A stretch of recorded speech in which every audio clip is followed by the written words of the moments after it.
Hello guys and welcome to Skynomics academy. आज हम लोग पार्ट सेकंड बिजनेस एनवायरनमेंट का कवर करने जा रहे हैं, जो कि आईएससी बोर्ड क्लास 12 के लिए बहुत ही इंपॉर्टेंट है, कॉमर्स के बुक से। तो आज हम लोग स्वॉट एनालिसिस के बारे में बात करेंगे कि स्वॉट एनालिसिस का मतलब कि S for strength, W for weakness, O for opportunity और टी फॉर थ्रेट। तो ये चार चीज़ों को अच्छे तरीके से कोई बिजनेस अगर एनालाइज करता है तो वो अपने बिजनेस इन्वायरमेंट को पता लगा सकता है कि उसका बिजनेस किस तरीके से चल सकता है, किस तरीके से और इम्प्रूवमेंट करने की ज़रूरत है। तो आई होप सो आप लोगों को इस वाले पार्ट में और मज़ा आएगा, फर्स्ट वाले पार्ट से ज़्यादा मज़ा आएगा। तो चलिए बने रहिए हमारे इस वीडियो के साथ, स्टार्ट करते हैं।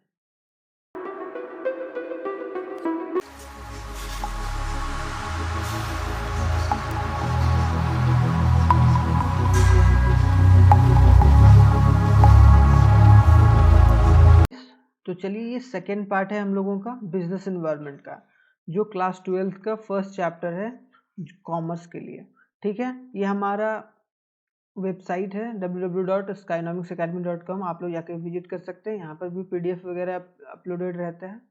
ये हमारा इंस्टाग्राम चैनल है, आप लोग यहाँ पर जाके एक बार विजिट कर सकते हैं। ये हमारा व्हाट्सएप नंबर है, अगर आप लोगों को डिटेल में पीडीएफ चाहिए और अच्छे तरीके से पीडीएफ चाहिए तो आप लोग यहाँ पर जाके मैसेज कर सकते हैं, आप लोगों को प्रोवाइड कर दिया जाएगा। तो आज आज हम लोग ये सेकंड पार्ट जो पढ़ेंगे वो किसके बारे में होगा। हमने उस फर्स्ट पार्ट के वीडियो में लास्ट में मैंने बताया था कि स्वॉट एनालिसिस के बारे में हम लोग पढ़ेंगे, कि एक बिजनेस का इन्वायरमेंट के बारे में। अगर किसी को अपने बिजनेस के इन्वायरमेंट को अगर जानना हो या पहचानना हो, तो अगर ये एनालिसिस अगर कोई भी बिजनेस पर्सन या बिजनेस यूनिट अगर करता है, तब उसका बिजनेस कुछ अलग डायमेंशन में या एक अलग इमेज बनकर वो अपने बिजनेस को देख सकता है या अपने बिजनेस को और इम्प्रूव कर सकता है। तो स्वॉट का फुल फॉर्म क्या होता है? एस मतलब क्या? स्ट्रेंथ। डब्ल्यू मतलब वीकनेस। अगर कोई अपने बिजनेस के स्ट्रेंथ को कि हाँ भाई मेरा बिजनेस का स्ट्रेंथ ये है, हमारे बिजनेस का वीकनेस ये है, हमारे बिजनेस में अपॉर्चुनिटी ये हैं, बहुत सारे अपॉर्चुनिटी हैं, और हमारे बिजनेस के थ्रेट क्या है या किस किस वजह का थ्रेट आ सकता है या किस किस तरीके का थ्रेट आ सकता है। तो ये चार चीज़ें हैं जिसको मिलाकर या जिसे मिलाकर क्या बोला गया? स्वॉट एनालिसिस। क्लियर? तो several techniques are use to analyse and diagnosis the environment of a business, कि बिजनेस के इन्वायरमेंट को बहुत तरीके से डायग्नोस किया जाता है, लेकिन उसमें से एक बेस्ट एनालिसिस क्या होता है? स्वॉट एनालिसिस अगर कोई करता है बिजनेस को। तो ये स्टैंड फॉर क्या करता है? हम लोगों ने एक्रोनिम्स इसका जान लिया है पहले।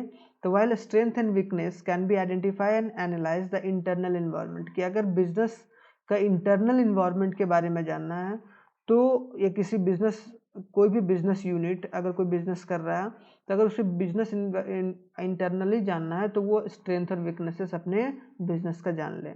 और अपॉर्चुनिटी और थ्रेट खास करके बाहर से आता है ज़्यादातर, तो ये एक्सटर्नल इन्वायरमेंट इम्पैक्ट करता है खास करके। ठीक है, तो ये बात आप लोग को समझ में आ गया होगा। तो चलिए एक एक करके डिस्कस करते हैं कि स्ट्रेंथ वीकनेसेस किस तरीके से एनालाइज होता है। तो स्ट्रेंथ का मतलब क्या? Strength is inherit capability of a company which is use to gain the strategic advantage, कि अगर कोई अपना स्ट्रेंथ जान रहा है, मान लो कि कोई पर्टिकुलर बिजनेस कर रहा है, जैसे प्यूमा का, अगर प्यूमा का ले लेते हैं एग्जांपल। ठीक है, उसका ज़्यादातर क्या बिकता है? Sports shoes. स्पोर्ट्स शूज़ अगर उसका क्या है? स्ट्रेंथ है। तो स्ट्रेंथ होने का मतलब क्या है कि अगर वो स्ट्रेंथ होगा तो वो ज़्यादातर उस पर फोकस करके ये ज़्यादा प्रॉफिटेबल हो सकता है। Clear? Country wide distribution of network बिछा सकता है उस तरीके से। For example is a strategic of a Hindustan Unilever limited. Hindustan Unilever limited जो कि एक एफएमसीजी कंपनी है, फास्ट मूविंग कंज्यूमर गुड्स के लिए जो भी फूड प्रोडक्ट होता है वो सब बनाती है खास कर या बोला जाए शैम्पू सोप वगैरह जो सारा चीज़ बनता है वो बनाती है हिंदुस्तान यूनिलीवर लिमिटेड। ठीक है, तो अगर उसका स्ट्रेंथ और वीकनेसेस वो अगर अपने इस तरीके से बहुत वाइड नेटवर्क बिछा के रखा है और ये उसका स्ट्रेंथ है। वीकनेसेस क्या? कि आपके बिजनेस के लिए कमजोरी क्या है, आपके बिजनेस का मेन कमजोरी क्या है। ये क्या करता है? ये अपने लिमिटेशन को बताता है, ये क्रिएट करता है कि आपका जो डिसएडवांटेज होने वाला है, कि आपके बिजनेस का डिसएडवांटेज क्या है, आप किस किस चीज़ों पर ज़्यादा ध्यान दे सकते हैं। ठीक है। तो absolute technology is a weakness of some companies की, क्या जो टेक्नोलॉजी की कमी की वजह से बहुत सारे बिजनेस का वीकनेसेस आता है। शॉर्टेज ऑफ फंड की, शॉर्टेज फंड अच्छे तरीके से अवेलेबल नहीं होता है, जब चाहिए होता है फंड तब उससे सही तरीके से नहीं मिलता है। तो ये एक बहुत बड़ा वीकनेसेस होती है लगभग लगभग कंपनीज की, क्योंकि फंड मिलना बहुत एक दिक्कत वाली बात है। अगर अच्छे से नहीं मिलेगा तो आपको बिजनेस अच्छे से ग्रो नहीं करेगा। अपॉर्चुनिटी क्या है? Opportunity is a favourable condition, कि आप लोगों को अपॉर्चुनिटी ढूंढना होगा कि अगर मान लो अगर प्यूमा है आज, अगर प्यूमा का अगर स्पोर्ट्स शू नहीं चलेगा तो हो सकता है कि वो क्या करे, उसको अपॉर्चुनिटी देखेगा स्नीकर्स वगैरह में किस तरीके से चलेगा, या वो अपने ग्रोइंग डिमांड को उस तरीके से देख सकता है, या आने वाले समय में किस तरीके से एनालाइज कर सकता है, इन्हेंस कर सकता है अपने प्रोडक्शन को, और अपॉर्चुनिटी का फ़ायदा उठा के अपने बिजनेस को क्या बना सकता है, प्रॉफिटेबल बना सकता है। क्लियर? तो ये बात आप लोगों को पता होना चाहिए। ठीक है। Economic liberalisation and globalisation. Economic liberalisation globalisation offers an opportunity of companies to want to enter in a banking insurance and telecommunication sector. जब से एलपीजी रिफॉर्म आया, जब से मतलब क्या लिबरलाइजेशन, प्राइवेटाइजेशन, ग्लोबलाइजेशन 1991 में रिफॉर्म आया, तब से जो लगभग सारी कंपनीज भारत में या इंडिया में बात किया जाए खास कर तब से क्या हो गया कि हमारा सेक्टर्स बहुत बड़ा हो गया। हम लोग बैंकिंग सेक्टर में जा सकते हैं, हमारा इंश्योरेंस सेक्टर इंप्रूव हुआ, हमारा टेली कम्युनिकेशन सेक्टर, हमारा टेक्नोलॉजी इंप्रूव हुआ है। तो growing demand is also an example of opportunity, कि किसी भी चीज़ का अगर डिमांड ग्रो हो रहा है और उसके लिए आप बिजनेस आप स्टार्ट करना चाह रहे हो। जैसे अभी क्या फिटनेस फ्रीकिंग बहुत हो रहा है कि फिटनेस बढ़ाना है, ठीक है। बहुत सारे लोगों को डिप्रेशन हो रहा है, तो धीरे धीरे क्या हो रहा है, साइकोलॉजिकल डॉक्टर या साइकेट्रिस्ट बहुत ज़्यादा धीरे धीरे बढ़ते चले जा रहे हैं। तो अब जिस डिमांड है उस तरीके का अपॉर्चुनिटी भी निकल के आता है। थ्रेट क्या है कि मतलब आपके बिजनेस को कौन कौन से थ्रेट है या किस किस तरीके का कंपटीशन है,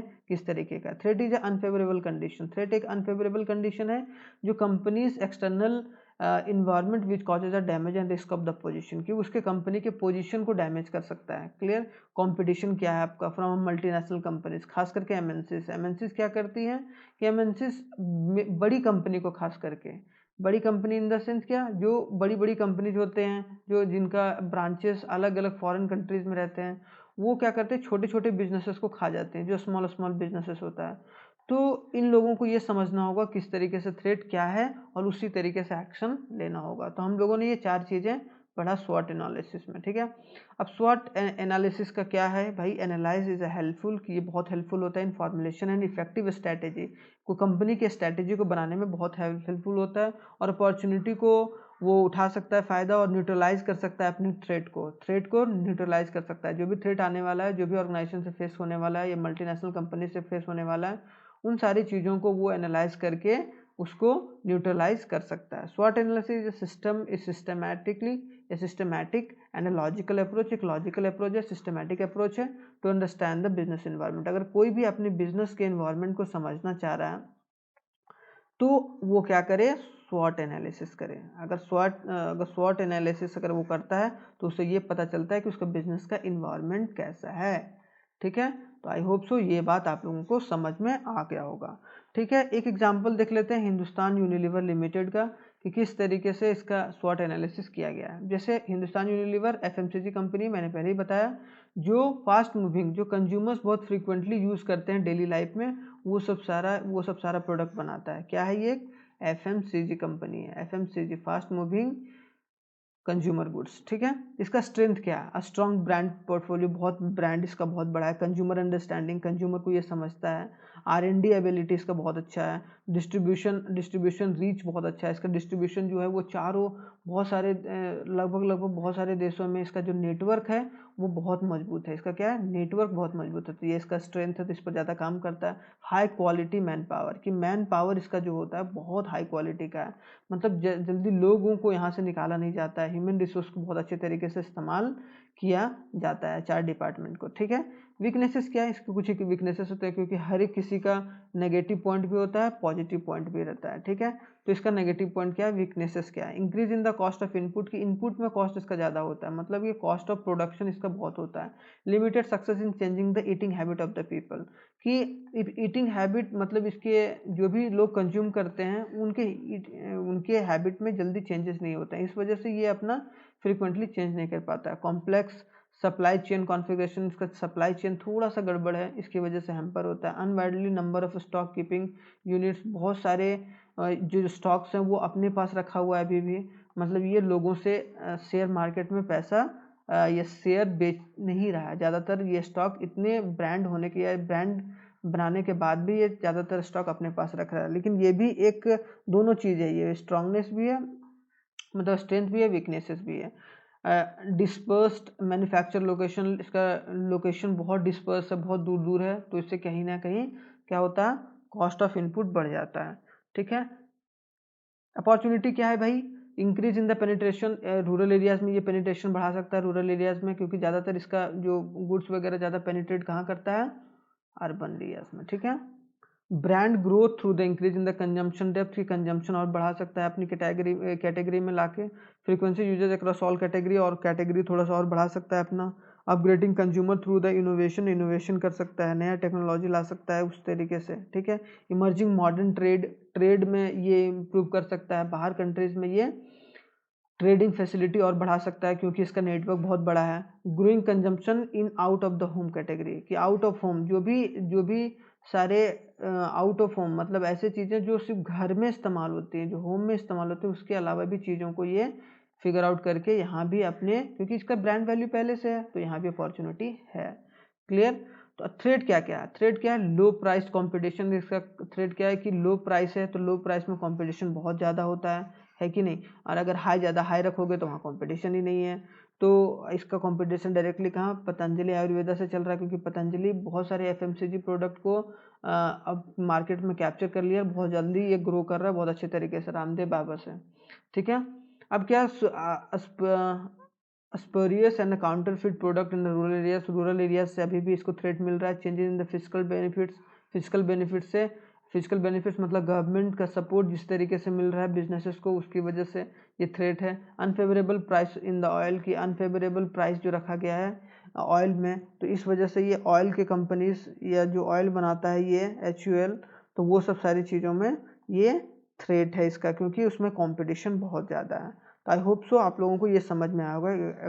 अगर कोई एग्जांपल लिखने आ गया कि स्वॉट एनालिसिस का कोई एग्जांपल बताइए, तो आप लोग हिंदुस्तान यूनिलीवर लिमिटेड का आप लोग क्या कर सकते हैं, एग्जांपल दे सकते हैं। तो आई होप सो आप लोगों को पूरे अच्छे तरीके से समझ में आ गया होगा कि स्वॉट एनालिसिस क्या होता है और ये बिजनेस इन्वायरमेंट के लिए कितना इंपॉर्टेंट होता है, बिजनेस इन्वायरमेंट के लिए कितना इंपॉर्टेंट होता है। ठीक है, तो यहाँ हमारा चैप्टर नंबर 1 कंप्लीट होता है। हम लोग जल्द ही चैप्टर नंबर 2 भी कंप्लीट करेंगे, और उसके साथ पूरा हम लोग सिलेबस एग्जाम से पहले 15 फरवरी से पहले कंप्लीट करने की कोशिश पूरा करेंगे, चाहे वो इकोनॉमिक्स से रिलेटेड हो या वो कॉमर्स से रिलेटेड हो। ठीक है, तो चलिए अभी तक के लिए इतना ही। Thanks for watching. जय हिंद।